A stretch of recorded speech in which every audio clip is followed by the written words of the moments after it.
15 வாரம் வந்தாலும் சந்தோஷம் தான். 15 வாரம் வராது, 13 வாரம் தானே வரும். மொத்தம் 15 வாரம். மறுபடியும் உனக்கு கணக்கு சொல்லுவாங்க இல்ல 10 வாரம்னா எத்தனை நாள்? 10 வாரம்னா இதுக்கே இவ்வளவு யோசிக்கிறியா? 7 10 70. இதுக்கு உனக்கு இவ்வளவு டவுட்டா? 70 நாள். ஒரு வாரத்துக்கு எத்தனை நாள்? 7 நாள்.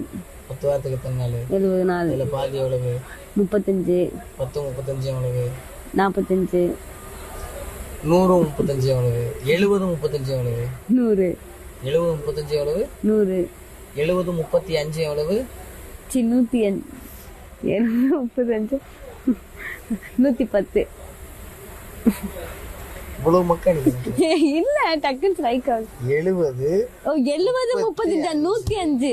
75 35 நான் மண்டையில யோசிச்சுட்டு இருக்கேன். 75 35 யோசிச்சுட்டு இருக்கேன். வாரம் 70 நாள்.